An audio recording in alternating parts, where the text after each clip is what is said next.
Halo semuanya, perkenalkan, saya Jasmine Indira Dondauli Lumbantoroan dengan NIM G00241161 dari kelompok A6. Dan pada hari ini saya akan mempresentasikan laporan praktikum saya untuk laboratorium anatomi di blok 1.2. Untuk laporan yang pertama adalah Daniel adalah seorang siswa SMP dan ia sempat tertusuk paku saat bermain di lapangan dan hanya membilas dengan air mengalir. Selain itu, dia mengaku sulit menggerakkan rahangnya dan terasa kaku, tak bisa membuka mulutnya. Oke, jadi ada soal yang pertama yaitu jelaskan tentang anatomi mandibula dan fungsinya secara lengkap. Nah, kita bisa lihat pada foto yang ada di depan. Yang pertama itu ada processus condylaris. Nah, bagian ini membentuk sendi temporomandibular bersama dengan tulang temporal. Sendi ini memungkinkan gerakan rahang seperti membuka dan menutup mulut, mengunyah, dan juga berbicara. Yang kedua, terdapat processus coronoideus. Ini sebagai tempat melekatnya otot-otot pengunyah, terutama otot temporalis. Otot ini berperan dalam menutup mulut dan juga menggerakkan rahang ke atas. Selanjutnya, terdapat ramus mandibula, dan bagian ini menghubungkan tubuh mandibula dengan processus condylus dan coronoideus. Ramus mandibula ini memberikan kekuatan pada rahang dan berperan dalam berbagai gerakan rahang.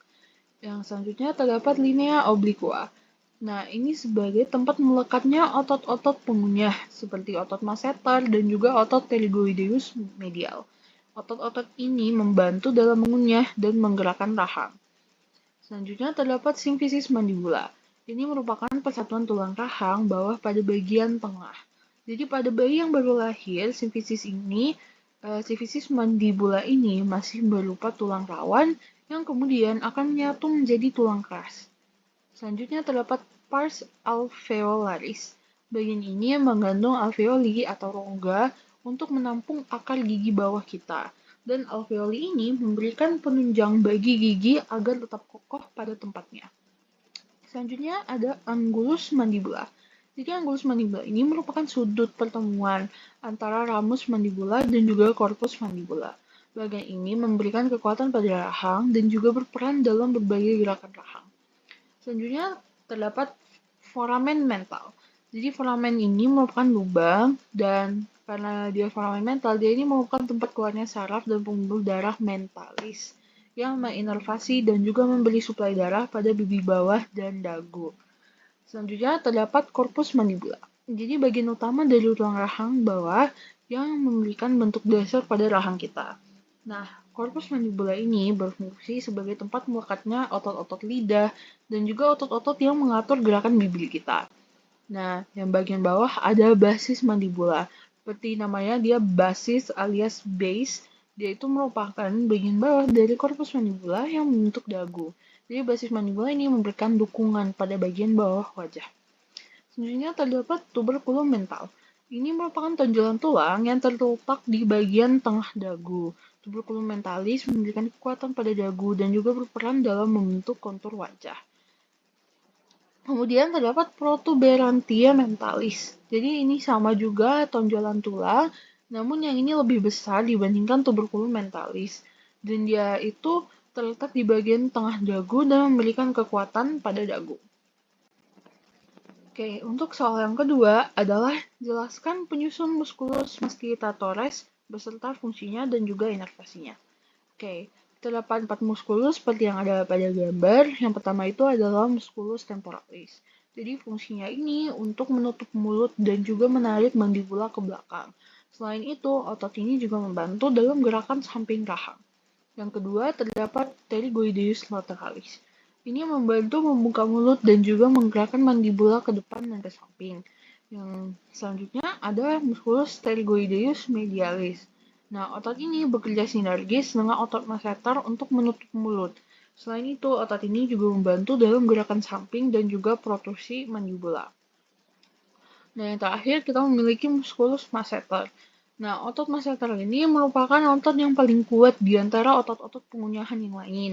Nah, fungsi utamanya itu untuk menutup mulut namun dengan lebih kuat daripada otot yang lain. Nah, keempat otot ini diinervasi oleh saraf yang sama, yaitu cabang mandibular dari saraf trigeminal atau CNV3. Oke, kita akan lanjut ke laporan yang kedua. Jadi laporan kedua itu seseorang merasa lemas pada tangan, tepatnya di digiti 1 hingga 3 yang tidak dapat berkontraksi saat jari digerakkan untuk menggenggam. Oke. Soal yang pertama adalah jelaskan inervasi pada muskulus di regio anterbrakii dan juga manus. Oke. Untuk yang sebelah kanan itu kita ada nervusnya, ada venanya. Yang pertama itu ada median cubital. Untuk yang di bawahnya ada median anterbrakei. Lalu sebelahnya ada superficial, vena-vena superficial untuk lengan. Kemudian ada vena basilik. Kemudian ada vena cephalic. Untuk yang sebelah kanan itu ada arteri-arteri pada regio anterbrakii dan manus. Pertama itu ada arteri brachial, kemudian di bawahnya ada arteri radial yang recurrent, kemudian di bawahnya ada interosseous, arteri interosseous, kemudian di bawahnya ada arteri radial, lalu di sampingnya itu ada sama interosseous arteri namun yang bagian anterior. Lalu ada juga arteri interosseous yang bagian posterior, lalu ada arteri ulnar, lalu ada arteri ulnar recurrent yang bagian posterior, lalu ada arteri ulnar recurrent yang bagian anterior. Oke, kita lanjut untuk yang nomor kedua, yaitu jelaskanlah anatomi pada musculus regio anterbrachium beserta kinesiologinya. Oke, untuk yang pertama itu ada triceps brachii. Dan fungsi dari triceps brachii ini adalah untuk meluruskan siku, dan dia itu diinervasi oleh nervus radial. Nah, yang kedua itu terdapat biceps brachii yang fungsi dari musculus ini adalah untuk melenturkan siku. Dan otot ini juga membantu memutar telapak tangan ke atas atau supinasi, dan dia itu diinervasi oleh nervus musculocutaneus. Yang ketiga adalah brachialis, dan fungsinya ini khusus untuk melenturkan siku, dan dia itu diinervasi oleh nervus musculocutaneus. Selanjutnya terdapat pronator teres. Nah, pronator teres ini fungsinya untuk memutar telapak tangan ke bawah atau pronasi, dan dia itu juga sedikit membantu untuk melenturkan siku kita. Dan dia diinervasi oleh nervus median. Selanjutnya ada flexor carpi radialis. Nah, fungsinya itu untuk melenturkan pergelangan tangan ke arah ibu jari, dan muskulus ini diinervasi oleh nervus median. Selanjutnya kita memiliki palmaris longus. Nah, palmaris longus ini fungsinya untuk melenturkan pergelangan tangan kita, dan dia itu diinervasi oleh nervus median. Selanjutnya terdapat musculus brachioradialis. Oke, fungsi musculus brachioradialis ini untuk melenturkan siku dan sedikit membantu memutar telapak tangan. Nah, muskulus ini diinervasi oleh nervus radial. Selanjutnya terdapat flexor carpi ulnaris. Oke, musculus ini fungsinya untuk melenturkan pergelangan tangan ke arah jari kelingking, dan dia itu diinervasi oleh nervus ulnar. Selanjutnya terdapat pronator quadratus, dan muskulus ini berfungsi untuk memutar telapak tangan ke bagian bawah atau pronasi, dan dia itu diinervasi oleh nervus median.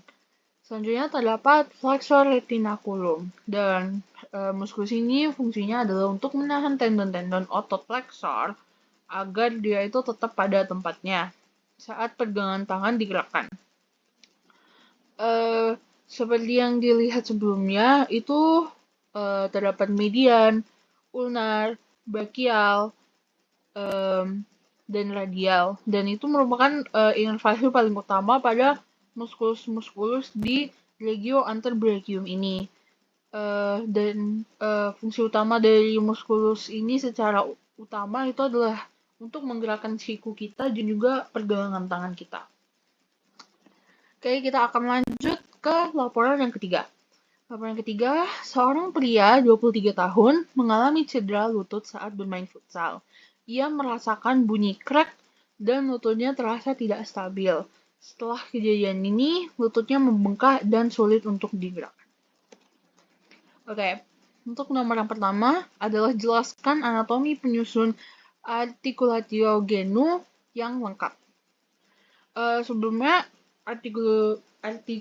articulatio genu ini merupakan persendian dari lutut kita.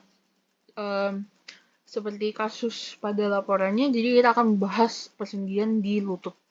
Nah, yang pertama ini adalah anatomi untuk penyusun sendinya terlebih dahulu. Bisa dilihat pada gambar. Yang pertama itu ada synovial membrane. Selanjutnya ada posterior suprapatellar fat pad. Kemudian ada lateral subtendinous bursa dari musculus gastrocnemius. Selanjutnya terdapat articular capsule. Selanjutnya ada articular cartilage. Kemudian ada meniscus yang medial. Kemudian ada tendon dari quadriceps untuk femoris muscle atau musculus femoris. Kemudian ada anterior suprapatellar fat pad. Lalu ada suprapatellar bursa. Kemudian ada patellofemoral joint. Itu persendian. Kemudian ada suprapatellar bursa.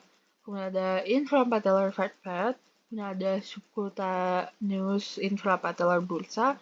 Kemudian ada patellar ligament atau ligament patellar. Jadi di sini terdapat fat pad, ada